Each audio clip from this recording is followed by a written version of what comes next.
Alright, so let's talk Spider-Man. We all know him. He's been around forever. He's one of the most popular superheroes in existence. You've seen his origin twice in the movies. You've seen 3 different actors play him.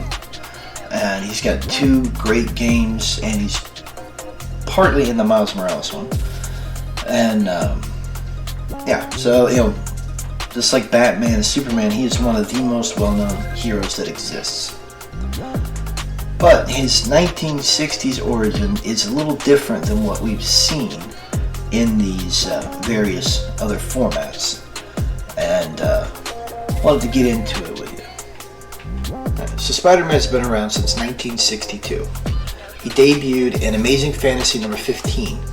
And it's just, dumping on Peter from the beginning. He's got no friends. He's an outcast. He's a bookworm. Big old glasses. And he's the quintessential nerd, And no girls want anything to do with him. Everybody makes fun of him, especially Flash Thompson. And he's just alone, He, even when he asks people to do stuff with him, his interests aren't like their interests. And he's always left out or ignored. And so, there is no friend. There is nobody that's nice to him. There is no Ned Leeds. There's no Harry Osborn. Mary Jane does not go to his high school. He's got nothing. Just nothing. Even in that classic scene where Peter's bit by the radioactive spider and he gains his powers, when he starts to feel faint, because of the spider bite, the scientists there performing the experiment make fun of him and tell him that, you're too weak to even be in here, so what are you doing? Another big difference is that Peter gains his abilities relatively quick. By the moment he steps outside, from feeling faint from the spider bite, he already feels himself changing. So he doesn't need a scene on the subway or going home and passing out and waking up super buff and not needing his glasses anymore. None of that happens. So he's like, oh wow, I feel different, and he starts climbing walls and climbing down cables and experimenting with his powers in broad daylight. And that wrestling scene in the Tobey Maguire movie where he goes in as the human spider and fights the Bonesaw. In the comics that it's based on, he on the very same day he's got his powers, he hadn't even gotten home yet, he comes across the wrestling match with the guy called Crusher Hogan, and they're offering $100 to whoever can beat him, or specifically, just like in the movie, 3 minutes in the ring. And so Peter likes this idea. He's like, with these spider powers, I can totally take this guy. So he goes home and he puts together a costume so that he can hide his identity and wrestle this guy. Yeah, so the costume that Peter puts together, it's really lacking. Tobey Maguire in the first Spider-Man movie had a much better wrestling costume, even as terrible as it was. This kid puts on a long sleeve white shirt and some pants, and then wraps this, I guess it's like a silk stocking around his head. It looks like web, how they draw the web later, but he hasn't made his web shooters yet, and unlike Tobey Maguire, he doesn't have the organic webbing. Yeah, so whatever that is, it's a weird looking thing. But anyway, he goes into the ring and he owns this guy. There's nothing to it. They don't even bother showing it. You got a couple of panels, and then he's holding the guy up over the ring and he's begging to be put down and telling him that he won. And that's that.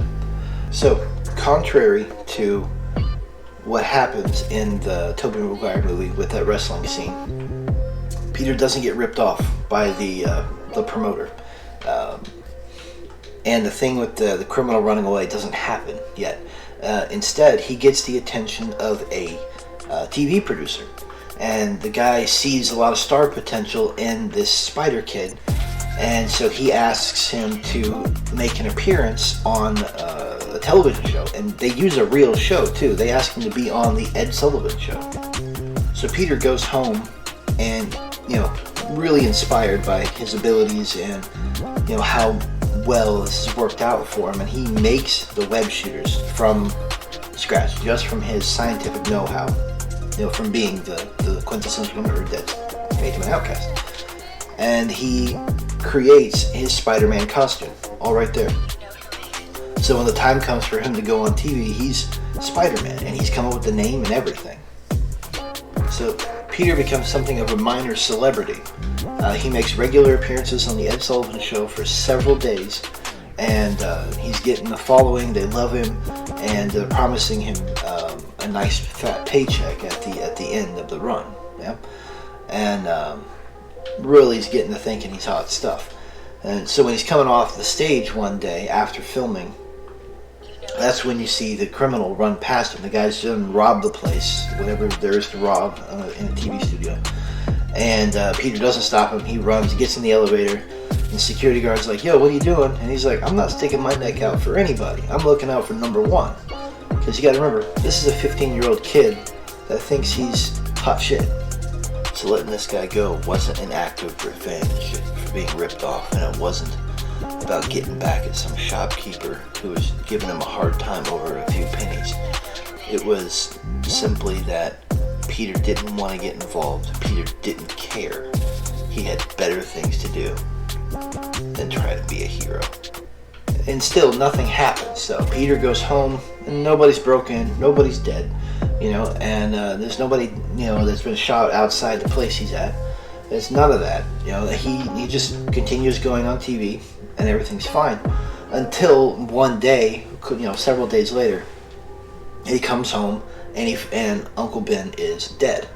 Now they won't show it because it's 1962, but he's told that a criminal broke in, and Ben tried to fight him off and was shot. So Peter, mad with revenge, he goes out in his Spider-Man gear looking for the guy who did this. So since the cop that told him about his uncle's death essentially told Peter exactly where the criminal was, he just tears off across the city, goes to where the guy's at. Police got the place blocked off, and he breaks into place and just lays into this guy. And he's, livid and angry. I mean, he's so angry that they draw his eyes through his mask lenses.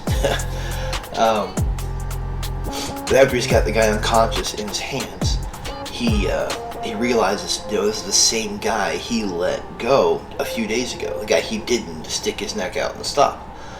And he feels so terrible, so, guilty, so dejected over this, because he blames himself. If he had done something earlier, his uncle wouldn't be dead.